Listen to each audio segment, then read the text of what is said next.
네, 안녕하세요. 2월 2일 목요일 짱목과 말씀 수다의 시간입니다. 네, 오늘 우리에게 주시는 말씀은 사사기 9장 34절부터 45절의 내용의 말씀입니다. 하나님 말씀 보시겠습니다. 아비멜렉과 그와 함께 있는 모든 백성이 밤에 일어나 네 때로 나누어 세겜에 맞서 매복하였더니 에벳의 아들 가알이 나와서 성읍문 입구에 설 때에 아비멜렉과 그와 함께 있는 백성이 매복하였던 곳에서 일어난지라.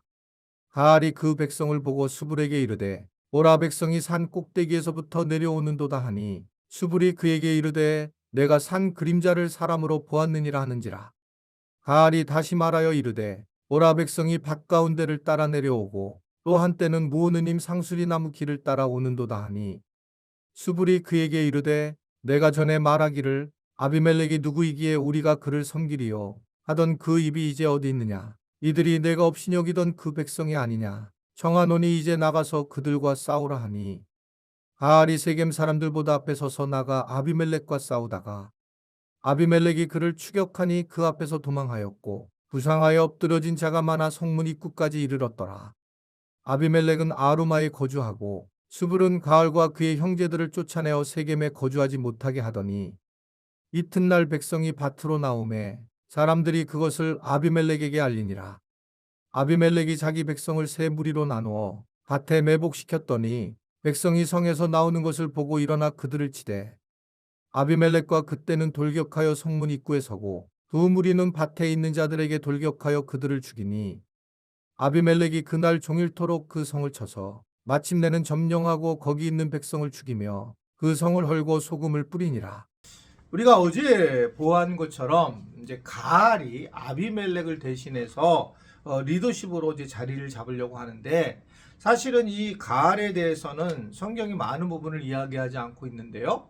이 가알이라고 하는 뜻은 아버지의 이름이 에벳, 그 종이라고 하는 것을 보게 될 때에 천민 출신이었다라고 하는 것을 추측할 수 있고, 어떻게 보면 좀도둑과 같은 약탈을 일삼는 그런 우두머리 같은 역할을 하는 사람이었다라고 볼 수 있습니다. 그러나 어떻든 간에 이 가알이 세겜 사람들이 자기를 갖다가 결국 따르게 되니까 매우 교만해지고 아비멜렉을 이제 폄하하면서, 그리고 호언장담을 하는 그런 상황을 가지게 되게 됩니다. 이러한 상황을 알았던 아비멜렉에게 밀자가 있고 첩자가 있어서 결국은 가알은 참패하게 되는 그런 모습을 보이고 있는 겁니다. 우리가 살다 보면 충분히 교만할 때의 자리가 있게 되는 것 같습니다. 그것은 뭐 크고 작은 공동체하고 상관없이 교만한 자리에 서서 어떠한 위치에 서게 될 때에 우리가 어떻게 행동을 해야 되는가 라고 하는 것이 굉장히 중요한 그러한 상황인 것 같습니다. 사람의 인생이 뭐 그냥 정말 사역을 하는 것이 70으로 본다면 어느 때에 어느 순간이 되면 그러한 위치에 올라오게 되어 있어요. 우리가 매번 청년으로 살아가는 것도 아니고 매번 젊은 사람으로 살아가는 게 아니라 어느 시간이 되면 교회나 세상에서나 또는 가정에서 어느 정도 이제 위치가 올라와서 그 위치에서 힘을 사용할 때가 있습니다. 이때가 가장 사실은 조심해야 할 때고 주의해야 할 때다라고 하는 것을 생각하게 됩니다. 저도 목회자로서 개척을 좋아해서 개척교회를 하게 되었다가, 저는 이제 시간이 지나서 제가 나이 먹을 걸 생각 못했고, 또 시간이 지나면서 교회가 부흥될 것도 잘 생각하지 않았어요. 왜냐하면 목표가 그것이 아니었기 때문에. 그런데 어느 순간에 교회가 부흥이 됐고 저는 나이가 먹었고, 그러다 보니까 교회에서 어느 정도 위치가 되는 것을 알게 되었습니다. 그러다가 결국은 제가 제 스스로 어떨 때에는 교만해지는 그런 마음을 가지게 되었습니다. 내가 이렇게 수고해서 이렇게 애써서 교회를 일구었는데 라고 하는 마음을 가지게 되었어요. 이것을 정말 내려놓기가 너무너무 어려웠습니다. 갑자기 그 엄청난 빚을 어느 정도 갚았을 때에 이제 교회의 입장에서는 저의 어떤 많은 부분들을 결정해야 되는 상황이 되었고 이것들을 그냥 받아들이는 것 자체가 힘들었어요. 그것이 옳고 그름을 떠나서 그냥 그 자체가 제가 그냥 혼자 쭉 해오다가 받아들이는 것이 어려운 겁니다. 처음 개척했을 때에는 저희 집안에 있는 모든 물건들을 교인들하고 같이 더불어 사용했는데 이제 어느 정도 오니까 이것을 분리해야 되는 상황이 오게 되면서 저 자신이 얼마나 교만한가를 깨닫기 시작을 한 거예요. 내게 어떻게 이럴 수 있느냐, 이렇게 대할 수 있는가, 그냥 혼자서 그런 생각을 하게 되는 겁니다. 그리고 다시 한번 결단을 하게 됐죠. 내가 이 교회에 세운 사람이 아니라 진짜 하나님께서 세우셨고 나를 통해서 설립을 하신 것뿐이구나.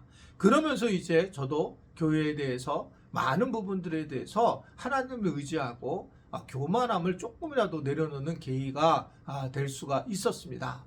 그때 저는 지금도 깜짝 놀란 게 교만이라는 것은 삽시간에 들어오고 이 교만이 만약에 자리를 잡게 되면 제가 교회에서 계속적으로 속상하거나 공격적인 또는 권위주의적인 모습이 더 많이 있었을 거라고 생각이 들어요. 그런 면에서 정말 하나님의 은혜였고 또 주변에서 많은 도움을 준 거라고 생각을 하게 되고 그것을 또 하나님께서 깨닫게 하신 것이 얼마나 감사한지 모르겠습니다. 저와 같은 경우도 있지만 그냥 우리는 교만할 때가 있습니다. 부족한 자체가 교만할 때가 있고 연약함이 우리에게 교만으로 나타날 때가 있어요. 이 교만, 하나님이 모든 걸 하셨다라고 하는 그 중심에 서 있어야지만 이 교만을 이겨낼 수 있는 것이죠. 그래서 이 교만 때문에 결국은 이 가을은 망하게 되는 모습을 보이게 됩니다. 이 세겜 사람들이 그래서 이 가을의 문제가 다 해결이 되자 모든 것들이 해결될 줄 알았습니다. 아비멜렉이 모든 것들을 다 해결해 주었다고 보기였기 때문에 그렇습니다. 그러나 아비멜렉은 악한 왕이었잖아요. 악한 사람, 스스로 왕이었고 그리고 지금 이러한 과정을 겪었잖아요. 가을을 함께 어떻게 생각하면 아비멜렉을 몰아내고 추대하려고 했었다라고 하는 이 세겜 사람들에 대한 분노가 있었습니다. 그래서 결국은 이 아비멜렉은 이 세겜 사람들을 공격을 하고 그리고 이들을 정말 엄청나게 처참하게 죽이게 되는 것을 볼 수가 있습니다. 사실은 이러한 부분이 이미 하나님께서 성경에서 예언을 하고 있는 걸 볼 수가 있습니다. 그래서 결국 요담이 이야기한 것처럼 예언한 대로 결국 기드온의 아들들을 죽이는 데에 동조했던 세겜 백성들은 이 가시나무인 아비멜렉에 의해서 멸망을 당하게 되는 걸 볼 수 있습니다. 하나님의 약속대로 그대로 이루어지는 그런 상황을 보게 됩니다. 우리는 신앙생활하면서 하나님의 약속을 붙들 때가 있습니다. 때로는 우리 개인에게 임할 때도 있고 교회에게 임할 때도 있고 또는 온 열방에게 하나님의 약속하신 것이 있습니다. 그 약속을 우리가 어떻게 붙들고 살아가느냐는 매우 중요한 일이라고 하는 것을 다시 한번 오늘 말씀을 통해서 깨닫게 됩니다. 말씀은 분명하게 이루어지고 말씀은 영원히 불변한 것이다라는 것을 깨닫게 돼요. 우리에게 어떻게 하나님이 말씀을 주셨을까? 내게 어떤 말씀을 주셨을까? 그 말씀을 끝까지 붙잡고 살아가는 것이 복음을 붙잡고 살아가는 사람이며 예수님을 붙잡고 살아가는 사람입니다. 우리가 예수님을 붙잡는다라는 것이 굉장히 애매한 상황이 있을 텐데 예수님을 통해서 우리가 가지고 있는 말씀의 은혜 이런 것들을 붙들고 살아갈 때 진짜 예수님을 잘 믿고 살아가는 모습이다 라고 하는 것을 우리가 생각할 수가 있습니다. 아비멜렉을 의지했던 이 세겜 사람들은 이제 고통을 당하게 되고 죽음을 당하게 되었습니다. 우리가 사람을 정말 믿을 수 없습니다. 그것은 우리가 염세적으로 그런 것이 아니라 근본적으로 사람은 죄성을 가지고 있기 때문에 누구든지 편한 대로 행동을 하는 것이 우리의 모습이고 그러기 위해서 우리는 꾸준하게 영적 싸움을 하고 하나님의 앞에 엎드려서 기도하고 깨어 있어야 된다는 것을 오늘 우리에게 말씀을 하고 있는 거예요. 저도 마찬가지입니다. 저도 목사라고 하지만 늘상 부족하고 늘상 위험하다는 생각을 하게 되고 늘상 내 자신이 하나님 앞에 엎드리지 않으면 금방 하나님 앞에 큰 죄인의 모습으로 살아갈 수밖에 없다는 것을 생각하게 됩니다. 그래서 힘들 때마다 말씀을 통해서 기도를 제목을 삼고, 그리고 기도를 통해서 하나님 말씀 만나고, 그리고 또 우리 지체들을 생각하며 함께 기도하는 모습으로 살게 되었던 것입니다. 아무쪼록 우리 모든 지체들도 오늘 말씀처럼 하나님을 절대적으로 의지하면서 세상 사람들을 바라보지 않고 그래서 실망하지도 말고 하나님 앞에 세워질 수 있는 그런 은혜들을 가질 수 있게 되기를 간절히 바랍니다. 기도하겠습니다. 하나님 아버지, 오늘도 우리에게 말씀으로 묵상으로 시작하게 하시니 감사합니다. 말씀을 듣는 모든 자가 하나님의 복을 누리며 하나님의 은혜를 누릴 수 있도록 주님이 축복하시고 붙들어 주시고 인도하여 주옵소서. 오늘 하루도 하나님의 은혜 가운데 충만한 하루가 되기를 간절히 바라며 예수님의 이름으로 기도드리옵나이다. 아멘.